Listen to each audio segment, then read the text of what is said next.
All right, so what we're going to be looking at is some of the squat mechanics. Just because we need to understand how to kind of find your squat, there's not really kind of a universal squat. Like with any technique in martial arts, there's kind of like a broad stroke, this is how you do the thing, but all the variables within that equation are quite unique to the context of the individual, the circumstance, the environment, blah, blah, blah, all together. So we can all be using the, a squared plus b squared equals c squared, but the values for each of those variables is going to be a little bit different because we're all different. So right here, I've done my best, pardon my poor drawing, but I've done my best to draw three identical figures with three identical squats, and then the blue dot represents what would be a difference in center of mass due to weight distribution. Now, understand that there's a lot more variables going on there than just weight distribution, but this is a good place to start because I'm one of these guys, so I can demo this, okay? So you get somebody who's got a relatively straight frame, and you're going to see everything more or less being centered off in line, and their center of mass is going to be pretty much precisely where every textbook says it is, just below the navel, centered somewhere, in front of the lumbar spine, right around the hips, that kind of idea. Male and female differences, slightly lower, slightly higher. Those are minor differences. They are important to the individual, but overall for the formula, they're fairly minor.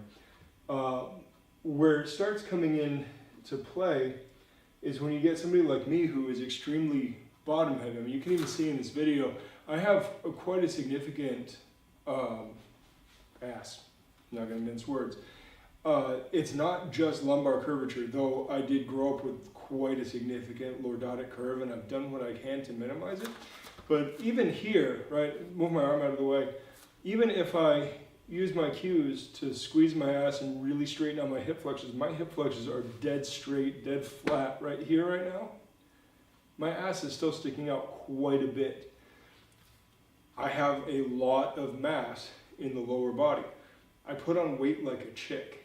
So what this means is that my center of mass is just a bit on the lower side because I have more mass below my waist than I do above my waist, which moves the center down a little bit, which means that as I squat, it changes the moment arm of what's going on here.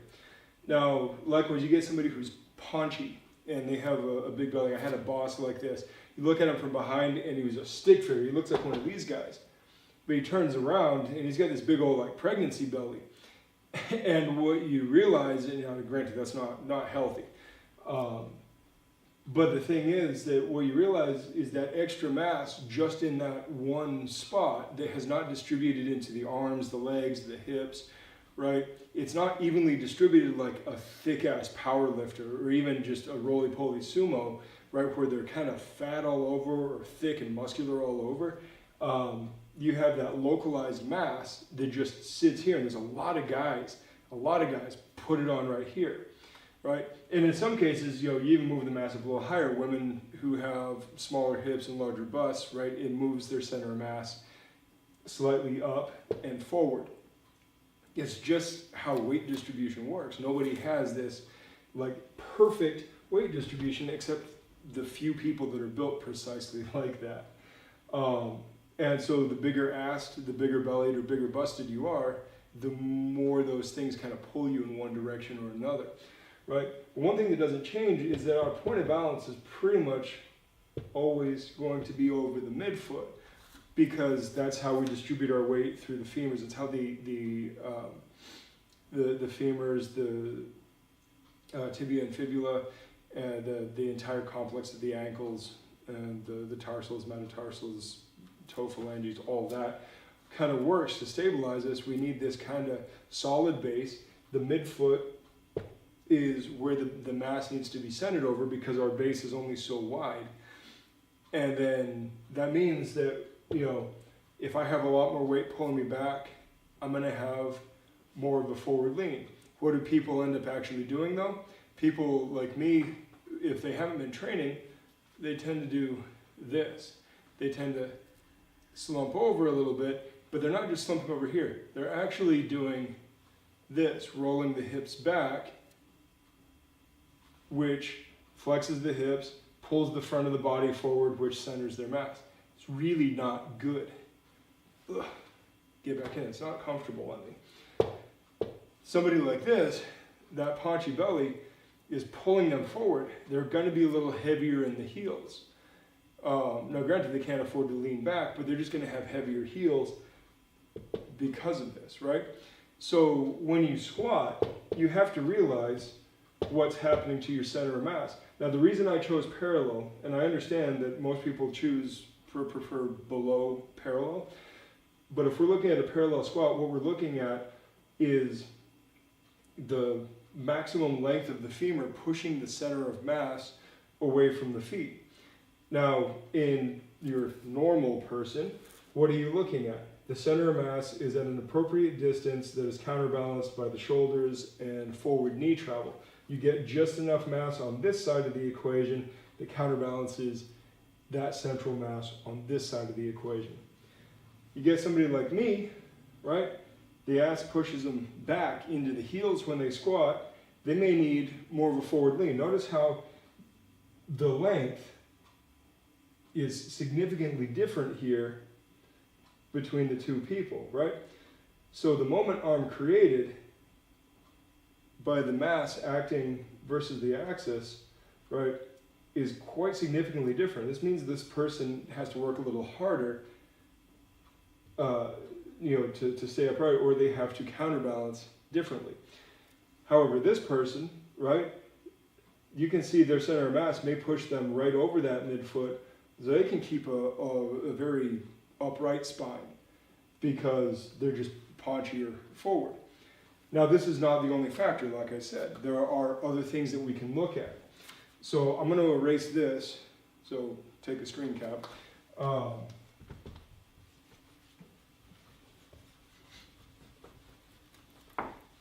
And what we're going to look at is segment length, because segment length is also important.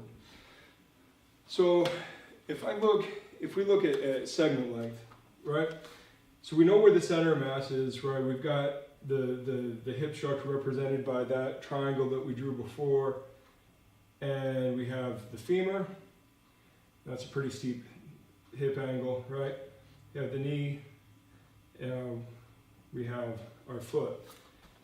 So clearly, you can't do this without some sort of forward counterbalance, correct?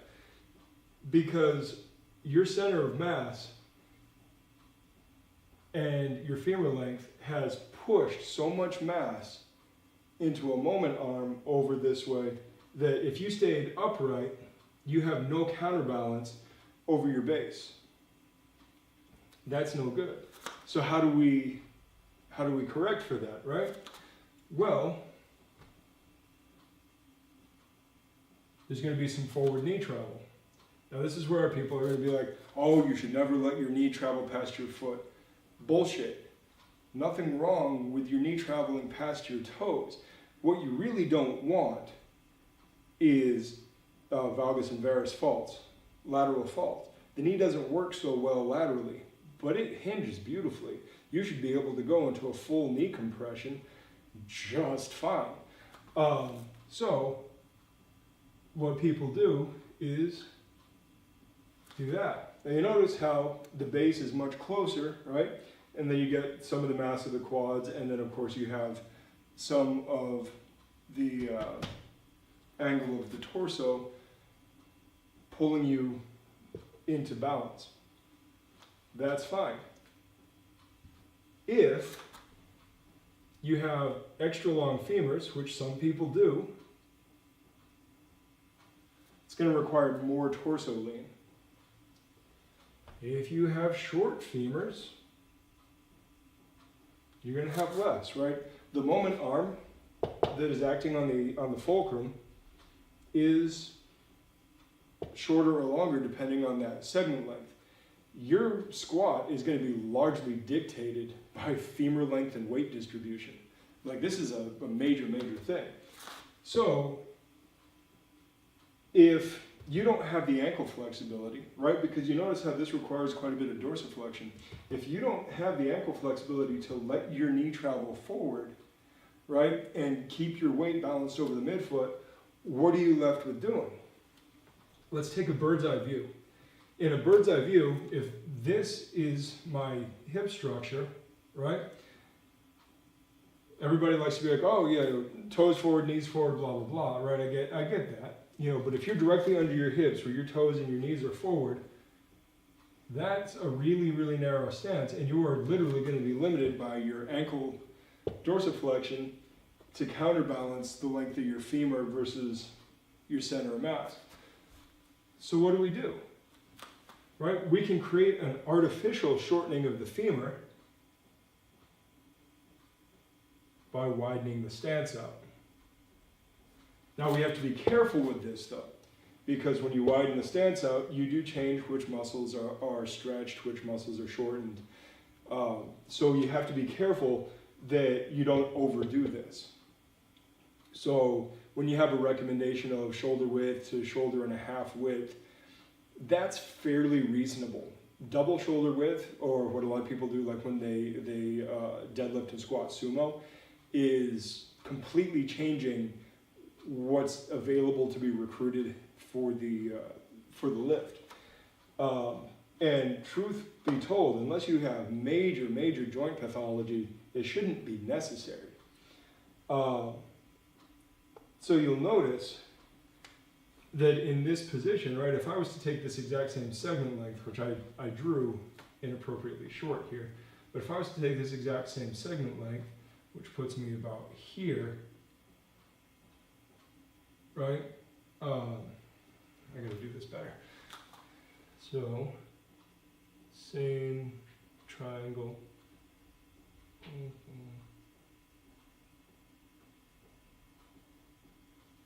There we go, that's better. So what you'll notice is that the knees are far behind where we were before, right? Where your center of mass is versus where your knees travel forward is significantly closer, which means that you now have room to have a more vertical shin, thus not needing as much ankle dorsiflexion, and you're able to squat like that, right? Doesn't mean you need to go into a full horse stance. Again, changing recruitment patterns isn't necessarily going to be the right thing, but this is not going to be accessible for every single person. There's another piece of the puzzle though that we have to look at, and this is kind of the hard part. It's the actual structure of the hip. So I'm going to draw a really, awful hip structure, right? And then you have all that kind of stuff. So down here is where the socket is for the ball and socket joint, right? This is the socket. My femur goes in like this. So there's a Q angle, which basically says the ball fits in here and the stem is here, right? And I draw it in, and the bone doesn't go straight down. The bone comes in at an angle, and it's a greater angle on females than it is on males. Generally speaking, on wider set hips, it's going to be a steeper angle, but it is most trending in females to be at a steeper angle. Now that's obviously asinine. But even from here, what you'd be still looking at, right, is maybe an angle more like that. And when you're dealing with that, there's all sorts of bone around here that can butt into other bone. And so what we have to look at is organic hip structure, right? The head of the femur on one person maybe flush, flat like that. And on another person, the head of the femur might be more like that. And so on and so forth it goes. So there's this doctor out there, Stuart McGill, and in his studies he's found that there are trends, and he does allow for individual variation. We have to always allow for individual variation. This is not some, do your genetic test and that's what you are. No, you'd have to get expert palpations done, x-rays, biopsies, things like that to be able to tell what's actually going on. But not that a biopsy is going to tell you much about the bone. But what you are looking at here is that there are population trends depending on whatever the challenges of the environment, society, labor, all of that were. Different groups of people have developed kind of similar classes of traits in different populations. And so one of the big things that he mentions is that in Poland, I think is what he mentioned, they have rather narrow hip sockets, or not narrow, shallow hip sockets. So when they sit in there, there's a lot of range of motion because there's not enough bone-on-bone action to restrict them.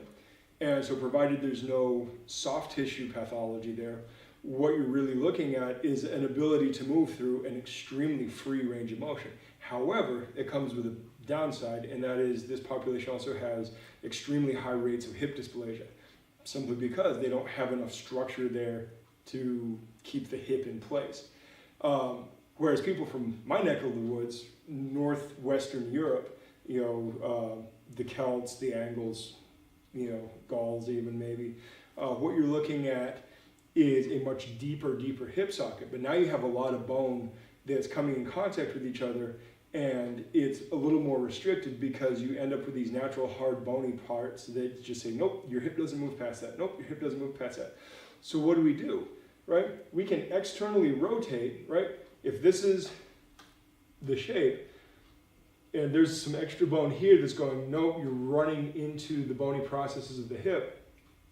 You rotate a little bit out, external rotation, put the knee towards the outside, and all of a sudden, you've got some freedom because you've found the spot where the hip bones are no longer rubbing up against each other. Now, again, for most people, it's really not necessary to go a full double shoulder width wide, full Seiping Ma horse stance, full sumo stance. It's just not necessary for most people. However, it's not always possible for everybody to have the perfect knees together, beautiful narrow stance, Eastern Bloc, Olympic clean and jerk kind of stance. This means it's not even always possible for everybody to have a pistol squat, simply because those hip structures may or may not be different. And again, you can't use this as a cop-out because there's enough individual variation that it may not necessarily apply to you.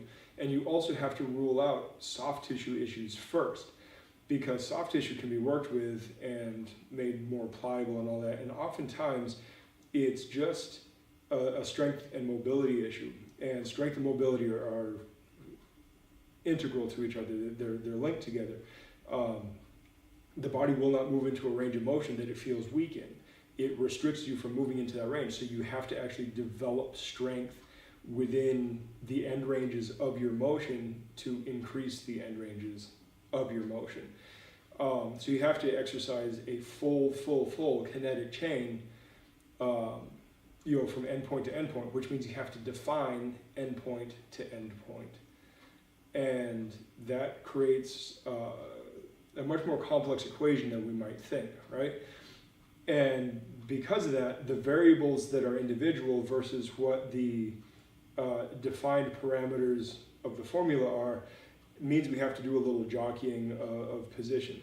And I would estimate, and this is purely speculation because I don't have numbers to back this up, but I would estimate that the majority of people who demonstrate joint mobility issues, it's not the bone, it's the soft tissue. People are just weak and deconditioned, and they sit in bad postures, and they have muscles and tendons and tissues in general that are artificially shortened. You have some that are artificially stretched. They don't have any strength base. There's so much going on just because they no longer, life does not require a strenuous life. Life no longer gives us the stimulus we need to have all of the things. So we have to create that artificially through training. And that can come in any number of ways. I mean, you can look at, gymnasts and calisthenics guys and barbell guys and, endurance athletes and sportsmen and martial artists and all this stuff. And everybody's got a piece of it, but nobody's got kind of all of it. And that means we have to spend a lot of time kind of cross-training the ideas, because nothing is going to be, exactly the way somebody says it must be. So back to the idea of the squat, right, is there's one more piece. There's probably a lot more, but for the purposes of our conversation here, there's one more piece that we actually have to look at, and that's really the nature of loaded versus unloaded. So there are some interesting studies done with throwing sports, particularly baseball that I've seen, but I've heard cited for shot put and things like that.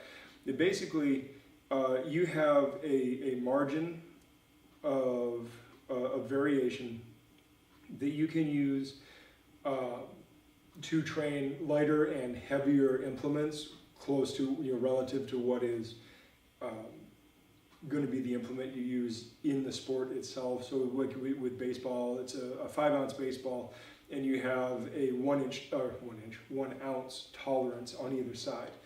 Whereas,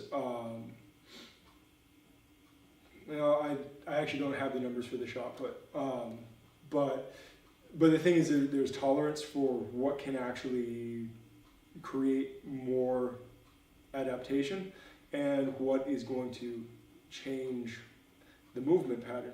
And this is what they found. There's about a 20%, which in the realm of ounces is actually, on a 5-ounce baseball is 1 ounce on either side.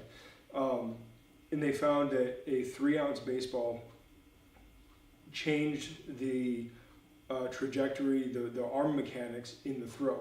They also found, particularly at the shoulder, they also found that using a heavier ball, 7, 9, and 12 ounces, significantly changed the shoulder mechanics, obviously in a different direction. So what you're looking at is this idea that as soon as you load somebody up, it forces them, within over a certain tolerance level, it forces them to change their motor pattern. In essence, what you're looking at is you're looking at them changing their overall recruitment pattern. It's even going to be changing their rate coding. So you have, you have actual motor unit recruitment, which is the number of motor units, the number of bundles of muscle fibers that you get working together, and then you have rate coding, which is the actual action potential of the nervous system firing into bundles of muscle fibers to get them going. And there's various hypotheses and whatnot. And one of the things is that basically the smaller, less energy expensive, less powerful but more enduring type fibers get activated first, and as the load gets heavier, you activate the bigger motor neurons and all of that. And it also happens to be that these smaller motor units that move less quickly happen to perform finer movements, which is not surprising. It's at such a low fatigue level on your body, on your central nervous system, that you can afford not to just rapidly bunch everything up and get it going, right? You can afford to kind of manipulate and tense and relax and all this stuff. And that's what, playing music and painting and cooking and some of these things that require some very fine, delicate things take. They're not heavily loaded on the neuromuscular system nor on the central nervous system. I guess that's kind of redundant, but so what you're looking at is this idea that if you load your squat, you're going to have essentially a different squat pattern than if you were completely unloaded. So this is a huge, huge argument for continuing bodyweight training even after you become very strong under load, whether you're doing barbells or strongman or Highland Games, whatever, simply for the fact that you still have to move your own body through space. And this is where people who have big lifts may still have trouble with unloaded movements.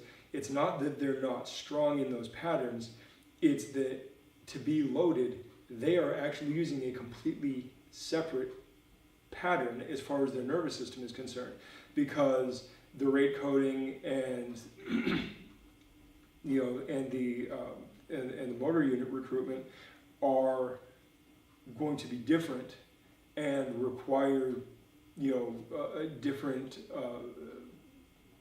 proportions of structure, structural activation and all of that. So when we look at this stuff, we have to keep in mind that well, so-and-so does his squat this way, so-and-so does his squat this way. What's their end goal? Like, what are they trying to do? Is it loaded or unloaded? What is their segment length? Where's their center of mass?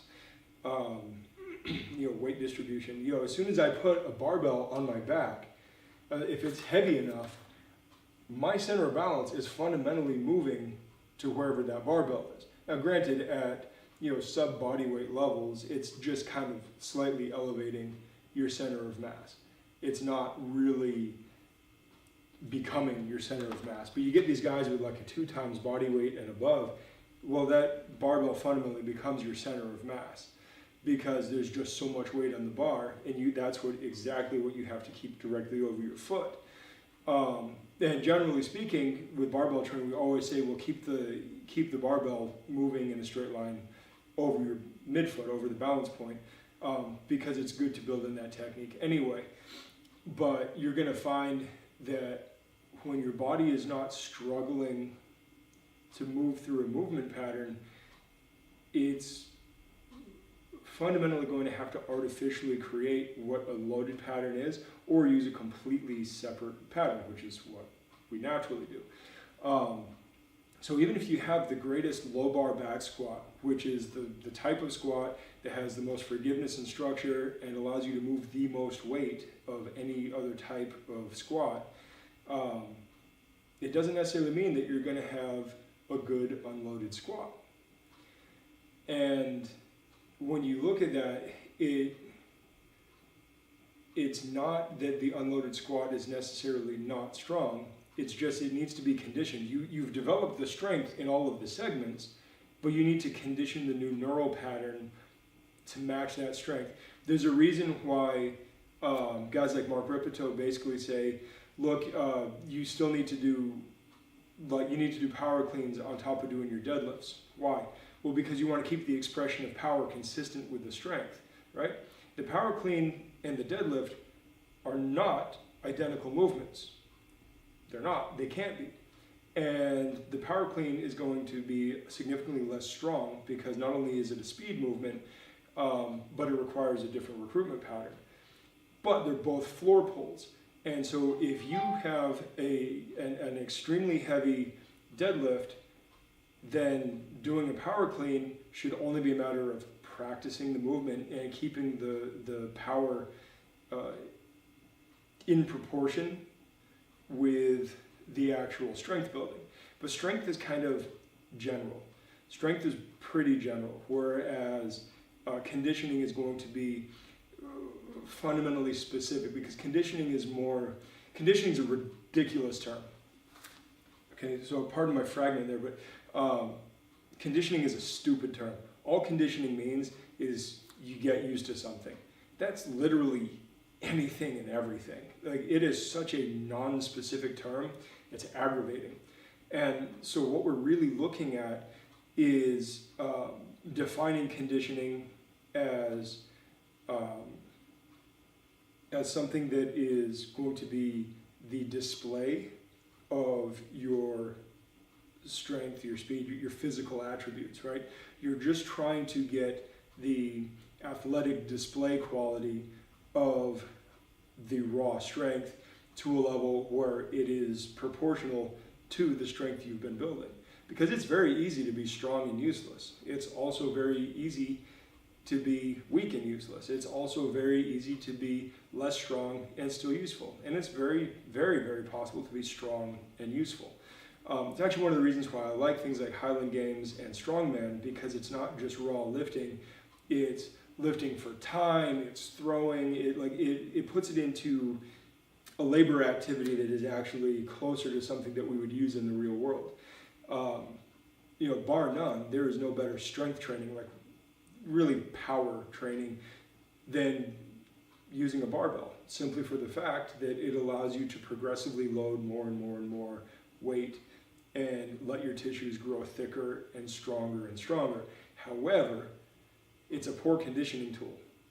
It's a really poor conditioning tool.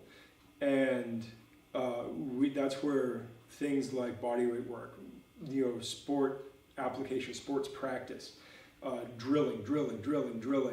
I mean, even if you're not an athlete, just doing some form of speed and time work on top of your actual lifting potential greatly boosts your ability to express the strength that you've built. And so that kind of brings us back around to this idea of your squat needs to become your own, and there is absolutely no reason to dissuade people from using a barbell or whatever other mode of loading, provided it's anatomically safe.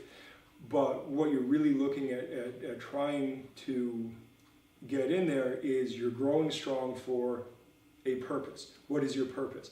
Once you find that purpose, you have to condition yourself to that purpose.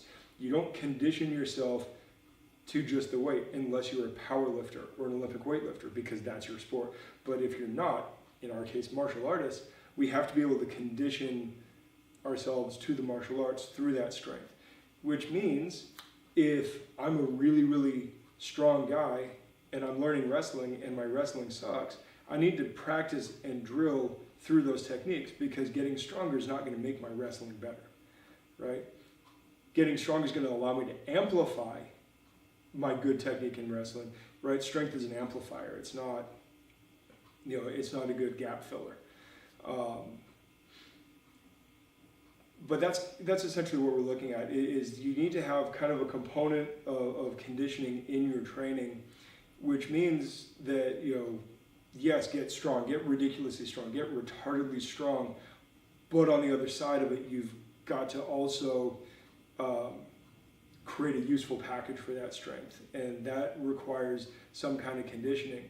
And in this case, it may even just be unloaded body weight movement, right?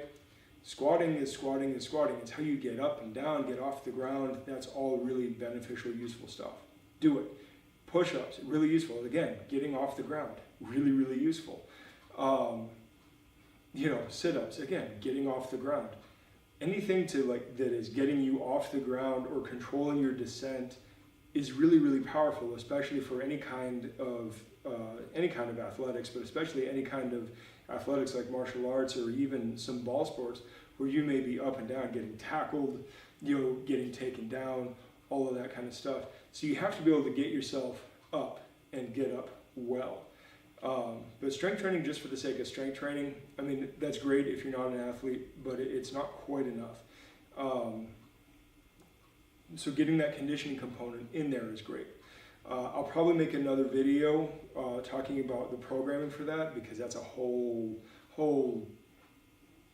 bag of tax that I don't want to get into right yet. But at least this gives you some of the mechanics behind what's going on and why different people are going to have some different issues. And if it's just a strength and soft tissue thing, don't be afraid to use a crutch. Use some kind of handhold. I mean, you can even just place a hand up against a wall sometimes to help yourself not feel like you're going to dump over because you lose your balance. Ropes, bands, rings, handlebars, whatever. Work yourself through that until you don't need the crutch, and continually challenge yourself to lighten your reliance on the crutch. Because if you don't, you'll become reliant on the crutch.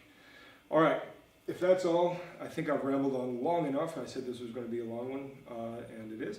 So, good journey.